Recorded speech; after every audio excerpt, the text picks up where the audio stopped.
Magandang araw. Ako po si Mike, taga Pampanga. Gusto ko lang pong i-share sa inyo itong karanasan namin sa road trip ng mga kaibigan kong pangalanan na lang nating Miguel at Andrea. October 31, 2019 po ito nangyari, Halloween. Parang ang yung trip na yon, nagmula lang sa kalokohan namin.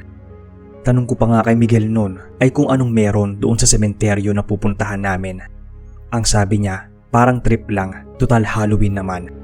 Nagpe-play pa nga siya noon ng music na pang-horror ang tema. Dagdag niya na total si Andrea naman ay mahilig sa mga spooky stuff at halata rin ang excitement sa kanya. Napangiti ako. Malala yung pagka-obsess ni Andrea sa mga horror movies at paranormal. Ako naman noon ay game lang basta kasama sila. Matapos namin maghanda ay nag-umpisa na kami sa aming road trip papunta sa isang sementeryo may kalayuan sa aming lugar. Habang binabaybay namin ang madilim na kalsada, kita namin ang iilang Halloween decorations sa mga establishments na nakapagbigay talaga ng creepy vibes. Hanggang sa makaalis na kami sa bayan ay dama pa rin namin ang vibe na yon dahil napaatahimik na sa highway. Madilim talaga, tapos ang dami pang puno sa paligid. Malamig rin ang hangin. Ganito po ang trip namin. Ito yung nagbibigay saya sa amin. Habang patuloy kami noon sa pagdadrive, bigla kaming nadatna ng malakas na ulan. Kaya naman lumiko muna kami at pumarada sa malaking puno para medyo makasilong. Baka kasi maaksidente pa kami dahil halos wala na kaming makita sa daan. Tinanong ko pa kay Miguel kung masaya ba ang pagpunta sa sementeryo paggabi ng Halloween. Hindi ko alam pre. Sabi-sabi lang ng mga tito ko, mas lumalakas daw ang presensya ng mga kaluluwa tuwing Halloween. Yan ang sagot ni Miguel at mas lalo akong naguluhan. Pero hindi naman namin pinansin ang mga haka-haka. Ang gusto lang talaga namin ay yung kakaibang trip hanggang sa maarating kami sa sementeryo. Nang tumila na ang ulan ay bumalik na kami sa daan at nagpatuloy sa biyahe. Mas lalong lumamig ang hangin kaya mas ramdam namin na buhay kami. Pagdating namin doon, tumambay muna kami saglit para maapaghanda ng mga dadalhin. Matapos yun ay pumasok na kami sa loob.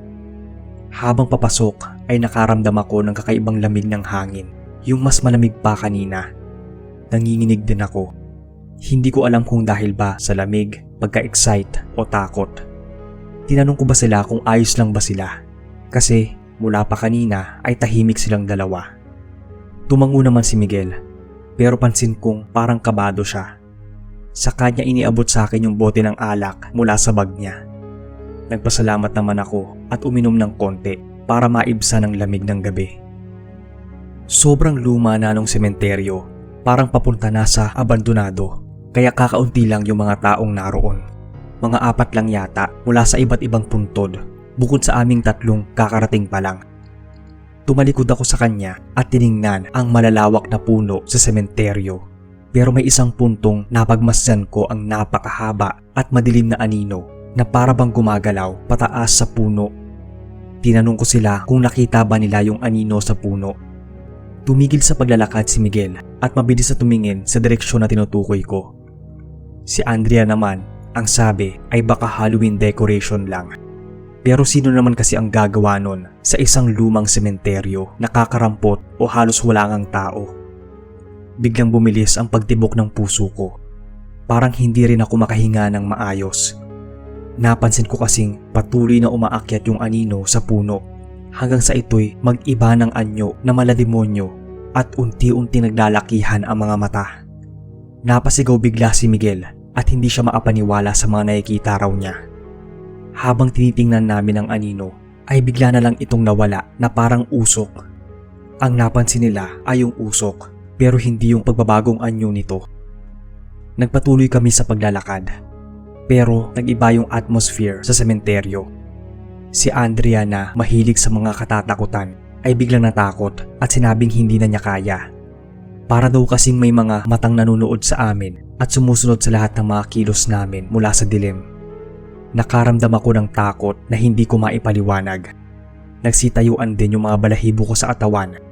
Pero ang sabi ko sa kanya, baka yung pakiramdam niya na may mga matang nakatingin sa kanya ay yung 4 na mga taong dumadalaw sa puntod ng mga mahal nila sa buhay. Nagtaka naman sila at tinanong kung ano bang sinasabi ko. Sinabi kong baka yun yung 4 na taong nasa magkakaibang puntod at mga nakayuko pa. Marahil ay pinagdarasal ang kanilang mga yumao. Nagsalita si Andrea ng, "Mike, ano bang sinasabi mo dyan? Tayong 3 lang ang nasa sementeryong to. Walang ibang tao." Doon na ako kinilabutan sa sinabi niya. Paanong hindi nila nakikita yung nakikita ko? Nilibot ko ang paningin, pero wala na yung mga taong malapit sa mga puntod. Nagiya na lang ako na umuwi kami dahil parang hindi ko na kaya noon na magpatuloy. Sumang-ayon naman sila. Hindi naman talaga namin inaasahan na may mararamdaman kaming kakaiba. Gusto lang namin ng kakaibang trip sa Halloween, pero di ko naman in-expect na kikilabutan pala kami. Tumalikod na kami papalayo sa sementeryo. Tumigil na rin ang pag-ambon, kaya bahagyang lumiwanag yung langit dahil sa buwan. Wala na yung mga ulap na humaharang. At dahil nga sa mumunting liwanag, ay nakita namin ang mga anino namin. Pero may kakaiba. Dahil 3 lang kami, pero 4 ang anino. Bigla kami nung nataranta at tumakbo na mabilis. Napansin kong habang tumatakbo kami, ay 4 pa rin ang anino namin. Dahil sa pagmamadali, ay hindi ko napansin ang lapid ang nakausli sa dinadaanan namin, kaya nadapa ako. Nasubsob pa ako noon at nagkaroon ng gasgas. Binalikan ako ni Miguel at Andrea. Pagkatapos ay inakay ako dahil nahirapan akong tumayo. Tinanong nila kung ayos lang ba. Hindi na ako masyadong makasagot noon dahil sa iniindang sakit at habol rin ang hininga. Inaalalayan nila ako pero naglalakad pa rin kami ng may kabilisan. Napansin ko na yung pang-4 na aninong nakasabay pa rin sa amin ay unti-unting nagbago ang hugis. Nagkorte itong parang malaking halimaw na may malalaking mata at bibig. Sinabihan ko silang bilisan na namin. Hanggang sa may flashlight na tumutok sa amin galing sa di kalayuan. Nawala na yung kasabay naming anino. Lumapit sa amin yung naka-flashlight at nagpakilalang pulis. Sabi niya na nakita daw niyang mali o illegal na naka-parking ang sasakyan namin sa labas ng sementeryo. Kaya hinanap daw kami para sitahin. Abandonado na raw ang sementeryo kaya't matagal na raw nilang isinara yon. Ipinagbabawal na raw na may basta-bastang pumasok doon at kailangan pang magpaalam sa barangay yung kung sino mang natitirang kamag-anak ng mga nasa lumang puntod para lang makapasok. Matapos yon ay naamoy kami ng pulis. Amoy alak daw kami kaya sumama daw kami sa malapit na presinto kung saan siya naka-station. Sakto rin kasing may liquor ban sa lugar na yon kapag undas. Pagdating namin sa police station ay kinuwento namin kung anong nangyari habang ginagamot ang mga galos ko. Mukhang naniwala naman yung mga pulis na naroon dahil hindi na sila kumontra pa. Balita nga raw talagang may nagpaparamdam doon sa lumang sementeryo. Matapos yun ay hinatid na kami ng pulis sa sasakyan namin. Umuwi na raw kami at mag-ingat. Yun na yata ang pinakamasamang nangyari sa akin nung Halloween o undas.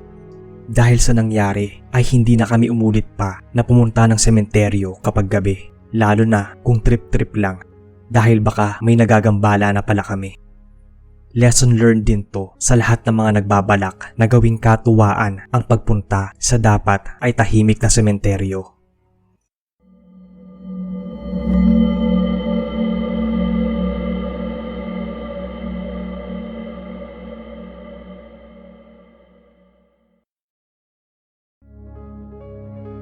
Magandang araw sa inyong lahat. Ako nga pala si Dan. Itong kwentong i-share ko ay nung minsang sumakay kami ng asawa ko ng bus dis oras ng gabi. Bandang 1:30 AM nang sumakay kami sa Siesta Bus Terminal sa Tarlac. Cutting trip pa ang nasakyan namin dahil sa Cubao pa kami pupunta at sa Olongapo papunta ang nasakyan namin. Halos walang tao noon sa bus dahil bibihira na lang ang bumabiyahe ng dis oras ng gabi. Noong una ay okay lang ang lahat. Magkatabi kami ng misis kong si Darlene at sa kabila naman ay may nakaupong lalaki. Siguro base sa itsura, nasa 30 na siya. Antukin ako sa biyahe, kaya naman agad akong naatulog. Makalipas ng ilang minuto ay ginigising na ako ng asawa ko noon. Nagtaka ako at ang nasa isip ko ay ang bilis naman naming naapunta ng Dao, pero hindi pala yon ang dahilan. Itinuro ng asawa ko yung lalaki sa kabilang upuan.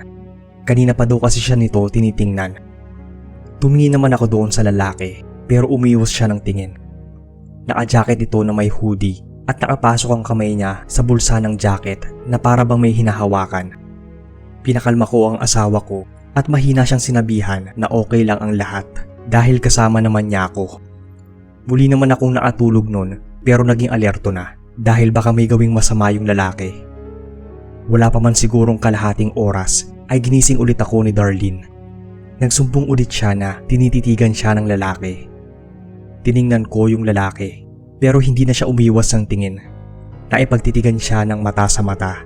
Pagkatapos ay bigla siyang ngumiti na halos abot hanggang tenga. Hindi ko na napigilan ng sarili ko kaya nagsalita na ako. Ano bang problema mo, Brad? Tanong ko. Hindi naman siya sumagot pero napatingin sa akin yung ibang mga pasahero. Bigla naman akong nahiya kaya nanahimik na lang ako. Pagkatapos noon ay hindi ko na lang ito pinansin. Hanggang sa nakababa na kami ng Dao at doon ay naghintay ulit kami ng bus papuntang Cubao. Nakakapagtakang bumaba rin yung lalaki at parang Cubao din ang pupuntahan niya. Wala nang gaanong tao doon at kinakabahan na ako para sa amin ni Darlene.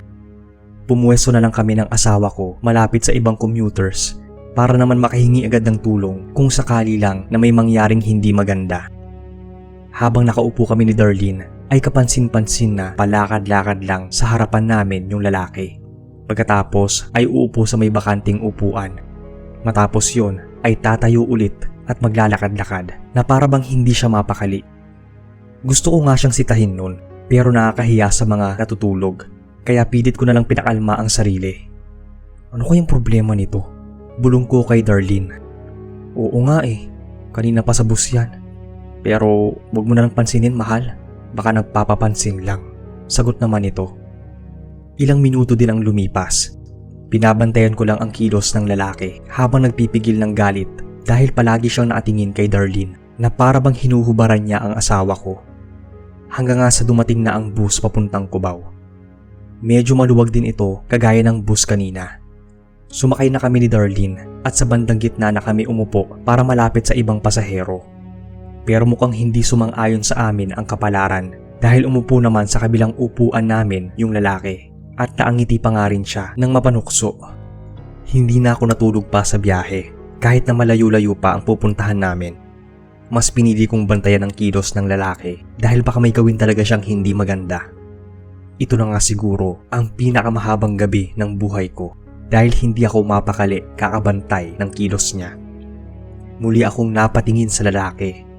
Ngayon ay naalabas na ang dila niya habang tinititigan si Darlene. Hindi na ako nakapagpigil nun. Sinigawan ko siya ng ano ba talaga ang problema niya. Sa pagkakataong yon ay hindi pa rin siya sumagot. Muli akong pinagtinginan ng mga pasahero at nakikita ko sa mga mata nila na ginajudge nila ako kahit hindi naman talaga ako ang mali. Pinigilan na lang ako ni Darlene at sinabihang hayaan na ang lalaki kahit na kanina pa rin siya naiinis. Nilibang ko na lang ang sarili para hindi na ako matrigger pa dahil ako lang din naman ang lalabas na kahiya-hiya at walang pinag-aralan. Pagkatapos ay dumating na ang konduktor para tikitan kami. Sinabihan pa niya akong kalmahan ang sarili habang nasa biyahe dahil nakakahiya daw sa ibang pasahero lalo at yung iba ay natutulog na. Tumango naman ako noon. Pagkatapos inabot ang bayad. Pagkasingil sa amin ay umalis na ang konduktor at nagpunta sa harap. Kahit kasi nasa may gitna kami nakaupo ay kami ang mga huling pasahero nun. Walang mga nakaupo sa likod. Naapagtataka nung hindi niya tinikitan yung lalaki. Pagkatapos nun ay tumingin ako sa lalaki at nakita kong nagpapanggap itong tulog. Alam ko na nun kung bakit hindi ito tinikitan. Sinunod ko naman ang sinabi ng konduktor. Baka kasi pababain kami ng bus, nasa expressway pa naman kami. Pero makalipas ang mahigit isang oras, ay parang nangiinis na naman yung lalaki. Nakatingin na naman siya kay Darlene at nakalabas ang dila, pero naglalaway na siya ngayon. Dito na ako sumabog sa galit. Hindi ka ba talaga titigil? Tatamaan ka na sa akin! Pasigaw at gigil ko. Pero ngumiti lang siya nang nakakakilabot. Doon na ako nilapitan ng konduktor. Sir, ano bang problema mo? Sinabihan na kita kanina, di ba? Kung hindi ka titigil, pabababain kita dito, wika niya. Pasensya na Brad, yung lalaki kasing yan sa kabilang upuan, parang hinuhubaran na yung asawa ko sa paningin niya, paliwanag ko. Tinanong ng konduktor kung sino raw lalaki. Ang sabi ko, yung nasa kabilang upuan, yung hindi niya tinikitan kasi nagkukunwaring tulog. Halata kong naguluhan yung konduktor dahil sa sinabi ko. Sir, akala ko nag-aaway kayo ng asawa mo. Saka walang tao dito sa gitna. Kayong dalawa lang ng asawa mo, tugon niya. Hindi ko na naituloy pa ang sasabihin ko sana nang mapatingin ako sa kinaroroonan ng lalaki kanina. Nagkatinginan na lang kaming mag-asawa. Yung lalaki kanina na nandyan lang, kasabay naming sumakay galing Dao, sabi ko sa konduktor. Sir, kayong dalawa lang ng misis mo ang sumakay galing Dao. Wala nang iba. Para akong binuhusan noon ng malamig na tubig dahil sa mga narinig ko. Hindi ako maapaniwala sa mga nangyari. Nag-halusinate lang ba kami ni Darlene mula pa kanina sa bus papuntang Dao? Matapos yon ay iniwan na kami ng konduktor. Naiwan kami ni Darlene na nagtataka kung paano yun nangyari. Kaya siguro masama ang tingin sa amin ng mga nasa bus, pati yung mga tao sa unang bus na sinakyan namin. Dahil akala nila ay si Darlene ang sinisigawan ko. Naging maayos naman ang biyahe namin pagkatapos nun. Pero hindi na talaga mawawala sa alaala namin ng asawa ko ang mga nangyari, pati na rin yung itsura ng lalaki. Hanggang dito na lang muna sir. Salamat po sa pagbabasa.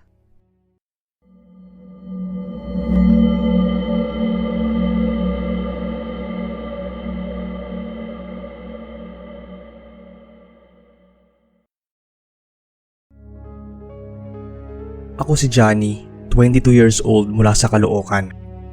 Maalinsangan ang gabi nung napagplanuhan naming mag-road trip na magkakaibigan. Hindi ko nga alam kung bakit namin napagpasyahan na mag-overnight drive, pero parang trip lang talaga namin. Kasama ko noon sina Jake at Mira, mga kaibigan ko mula pa nung high school. Di ko alam noon kung paano kami napapayag sa mga idea ni Jake na laging weird. Pero siguro noong mga time na yon, wala lang kaming magawa at dala ng hormones ng kabataan. Guys, alam niyo ba yung kwentong to tungkol sa kakaibang road dito sa may Bulacan? Tanong ni Jake. Ang sabi-sabi, may mga kababalaghan daw na nangyayari sa daang to paggabi. Tss, baka chismis lang yan Jake, sagot naman ni Mira. Wala namang kakaibang nangyayari sa mga ganitong lugar. Napaisip ako noon. Mahilig ako sa mga kwentong kababalaghan, kaya kahit papaano, na-curious ako. Sige Jake, subukan nga natin yung road na sinasabi mo, ang nasabi ko. Bumuntong hininga si Jake at kumiti pa. Excited dahil sa adventure ko no. Unti-unting lumalamig no ng hangin habang nasa biyahe kami. Unti-unti rin kaming napapalibutan ng dilim. Walang ilaw maliban sa aming headlights. Bigla akong naguluhan. Jake, seryoso ba to? Parang nakatakot na to ah.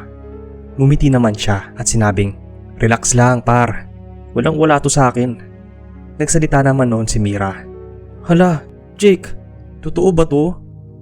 Habang nagpapatuloy kami sa aming biyahe, napagtanto kong tama si Mira. Parang masyadong tahimik ang lugar. Yung katahimikan ba na nakakabingi na. Nakakaramdam na rin kami ng takot.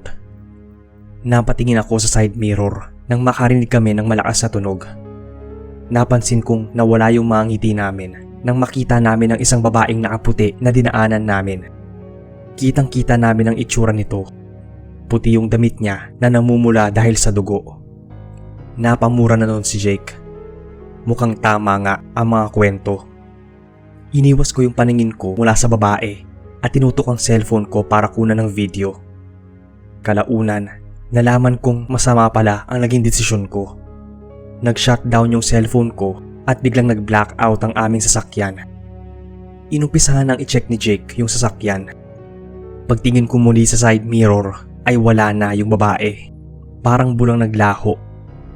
Yung cellphone ko naman, deads pa rin. Nagreklamo naman noon si Mira dahil nawala na daw siya ng signal kaya hindi rin makatawag o makapag-send ng text. Napapalibutan na kami ng takot noon. Patay ang cellphone, patay ang sasakyan at nasa gitna pa kami ng madilim na daan. Ang mas naapagtataka, ni walang mga tao o mga sasakyan sa paligid. Nagkatinginan na lang kami at ramdam ko ang mga kaba nila. Pero bago kami magpanik, ay bigla akong may nakitang ilaw mula sa malayo. Parang natatanaw ko rin ang isang bahay. Nag-decide kaming lumabas noon ng kotse at dali-daling pinuntahan yung bahay.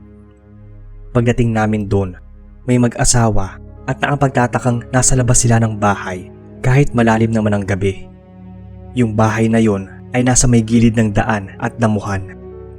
Tinanong kami nung lalaki kung anong ginagawa namin. Napangiti na lang kami at nakiusap kung pwede bang makituloy lang muna saglit dahil nasiraan kami ng sasakyan at nalobat yung mga cellphone. Nakiusap kami kung pwedeng makicharge. Pinapasok naman nila kami. Hindi ko alam kung bakit hindi nagcha-charge yung cellphone ko, samantalang yung cellphone naman ni na Jake at Mira ay wala pa ring signal. Pagkatapos ay hinanap ko ang mag-asawa para tanungin kung may transpo ba doon o kaya kung may sasakyan sila at kung may signal rin ba ang mga cellphone. Pero hindi ko na sila nakita. Naisip ko na baka nasa labas sila kaya sinundan ko. Hinanap ko sila sa paligid ng bahay pero wala sila. Hindi ko rin sila matanaw mula sa malayo. Nakakapangilabot lang talaga, sir, dahil wala talagang mga kabahayan o mga tao kang makikita. Wala ring mga dumadaang sasakyan. Yung para bang nasa gitna kami ng kawalan. Sinabi ko sa mga tropa ko na hindi ko makita yung mag-asawa. Kaya naglakad na kami pabalik sa aming sasakyan. Habang naglalakad, biglang sumulpot yung nakabuting babaeng duguan na nakita namin kanina habang bumabiyahe. Nasa gilid ito ng kalsada sa damuhan papunta sa aming direksyon. Sinabihan ko sina Jake at Mira na tumakbo na papunta sa kotse. Nang maarating ay agad kaming pumasok at nilak ang mga pinto. Si Jake naman, pinilit na paandarin ang sasakyan at sa wakas ay napaandar niya. Dali-dali na niyang minaneho paalis ng lugar. Nakahinga lang kami ng maluwag nang umabot na kami sa may bayan kung saan may mga ilaw, ilang tindahan at mga tao sa labas. Nag-on na rin yung cellphone ko at nagkaroon na rin kami ng signal. Hindi ko talaga maipaliwanag yung nangyari sa amin dun sa kahabaan ng kalsada sa Bulacan kung bakit nangyari sa amin yon. Baka siguro haunted talaga ng sobra yung lugar, pinaglaruan kami ng mga engkanto o baka nasa iba kaming dimensyon. Basta simula nun, hindi na kami nag-road trip sa kung saan sa gabi. Natutuhan din namin na hindi lahat ng adventures ay worth it at di lahat ng mga kwento-kwento ay hindi totoo. Minsan, may pinagbabasihan din talaga. Sana po ay mabasa ninyo to sa inyong channel.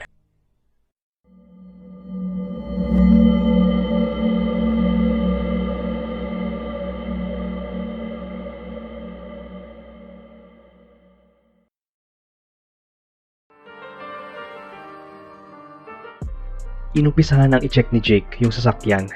Pagtingin ko muli sa side mirror. Dahil nawala na daw siya ng signal, kaya hindi rin